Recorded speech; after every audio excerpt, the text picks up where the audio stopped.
one of the women, I can tell you this, who does a magnificent job of treating the pregnant patients, of treating the young children who have Lyme when they can't get over this disease from other people. People come from all over the world to see her, so please give her a large round of applause for Dr. Ann Corson.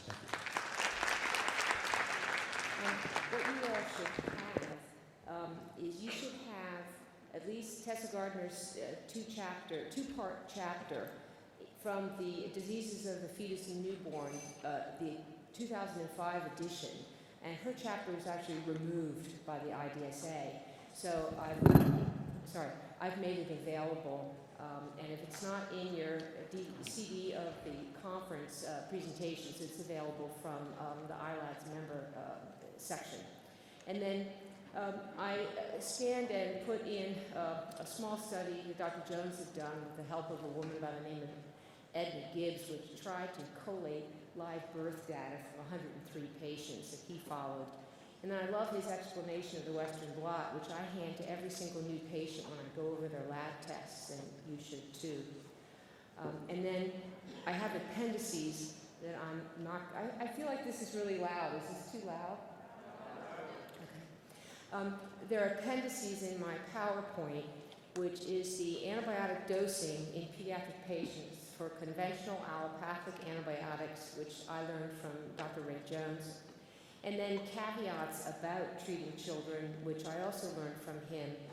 And then a signs and symptoms overview. I've lectured before at ILADS on different occasions about the signs and symptoms and presentation of tick-borne diseases in the pediatric population, and I will not be repeating that today, so I gave it to you in your PowerPoint.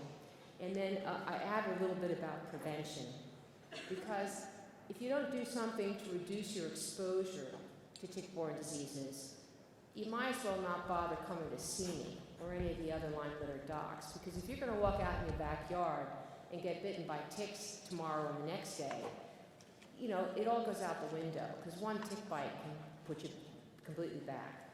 So, as we know from my hero, Alan McDonald, Borrelia just grows in biofilms. And this is a picture from his talk at the University of New Haven in 2008. And, you know, you get biofilms, you know, all over the body. And then here is Eva Sappi and Alan McDonald's presentation, also with another picture of the biofilm of Borrelia burgdorferi. And then again, you know, this is a dermatologist from Austria who had developed a special stain for Borrelia, and he stained bright pink.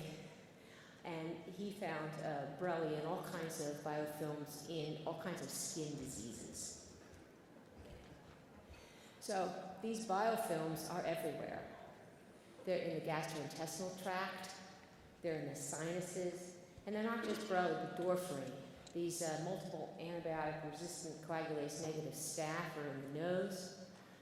We have probably protomyxella in the nose, maybe another nematode worm in the sinuses and respiratory epithelium. We were just at a lecture, I was just lecturing about the Morgellons. I had patients with all kinds of chronic skin sores, not just the ones that make fibrils and you know, keratin-like things. We have biofilms that are on the synovial membranes, they're in bone marrow, they're in the brain, and of course they're floating around freely in the bloodstream and living off the attachment